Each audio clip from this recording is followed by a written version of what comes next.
Nung unang beses akong kinilig, nung nagkita kami. Kasi Jeddah base pa ang bound. Natawa ako at kinilig ako konti kasi nataranta siya kung paano niya, hindi niya alam kung paano niya bubuksan yung pintuan for me.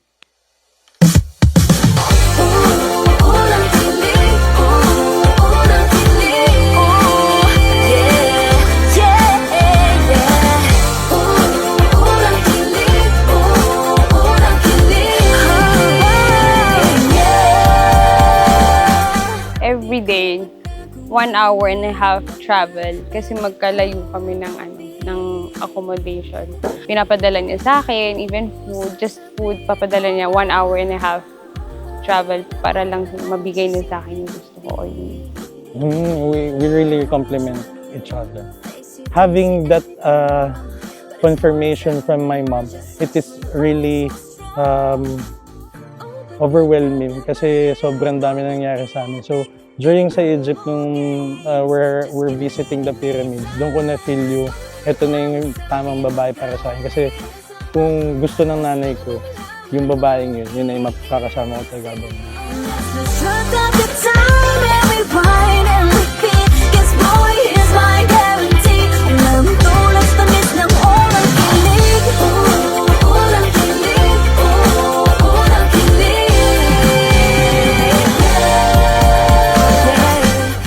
Mga brad, wholesome tayo ha. Kasi papalabas to doon. Pogi lang.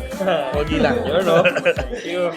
Ito naman sa doktor ng mata. Ay, besi-besi daw. Ang ganda. Kumulong tayong lahat.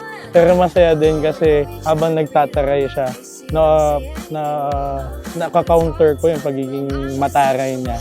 Hanggang to the point na nagtatawanan na lang kami. So yung relationship namin para talaga kaming mag-best friend lang. Kaya sobrang saya, sobrang fun.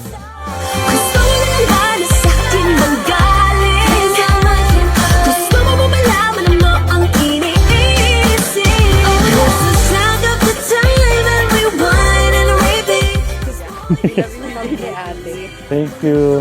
To my future husband, wherever these shoes take you, I'll be in the crowd proud of you.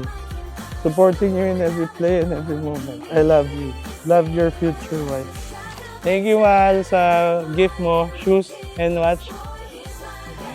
Be happy! Thank you, mahal. See you later.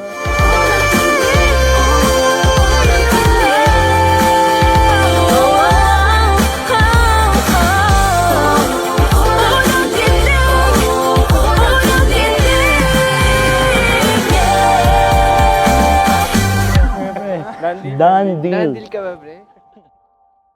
Proposal, it was March 23 of last year sa Tagaytay.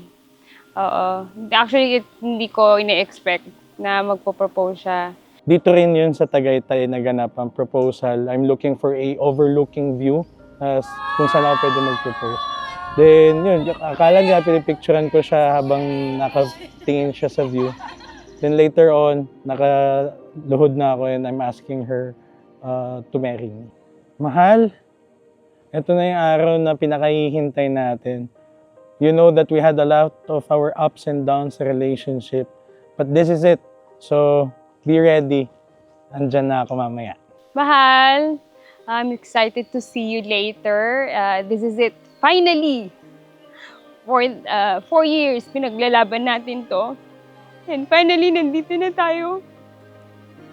Witness natin si God sa lahat ng struggle natin just to be on this day. I love you and I hope na mas maging maayos ang ating future. I love you.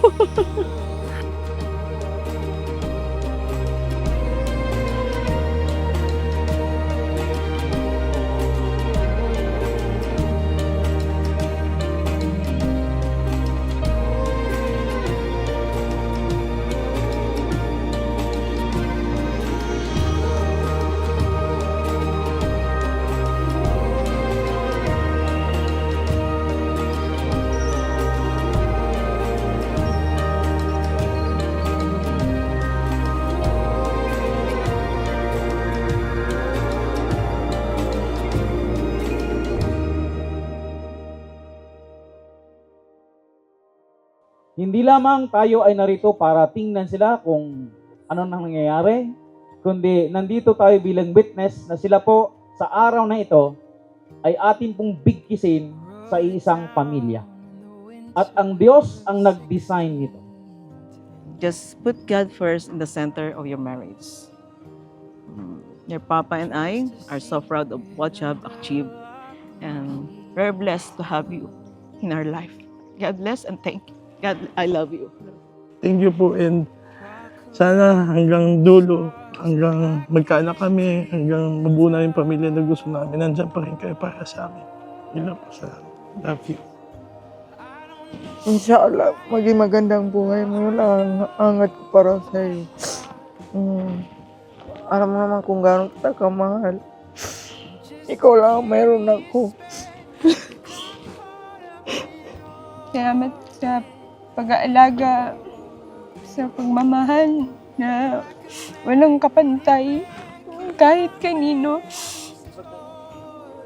Hindi naman kita papabayaan. You take Modi to be your wedded wife for your lives together in Jesus Christ, and will you listen to her in most thoughts, be considerate and tender in your care of her, faithfully in sickness and in health, in preparing her above all others, accept full responsibility for her. I do. You take Brother Jacob to be your wedded husband, to live together in the covenant of faith, hope, and love according to the intention of God for your lives together in Jesus Christ. I do.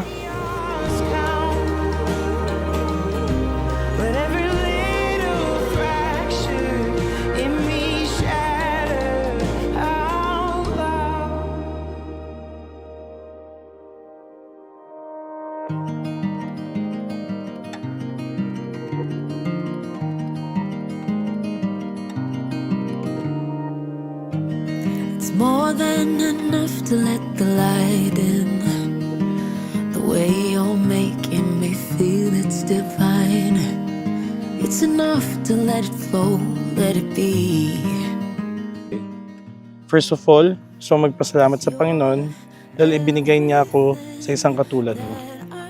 Honestly, hindi ko ma-imagine kung ano yung buhay ko kung hindi ka dumating. I believe you are here in God's perfect time. Every season we walk through led us to this moment, stronger and more certain than ever. In a world that can be tiring and uncertain, ikaw yung peace ko, pahinga ko, at tahanan ko. I promise to love you for who you are and who are you becoming.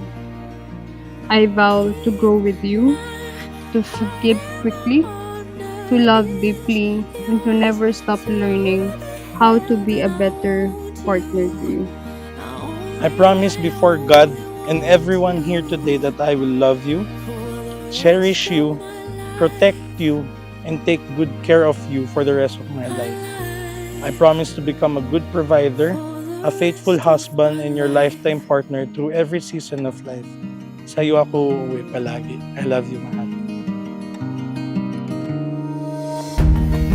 You're in my sight, in my mind, in the quiet and up front out loud, in the calm, in my spirit and the storm.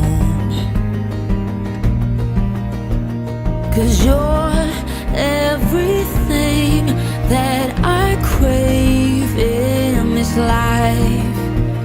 'Cause we're everything we can't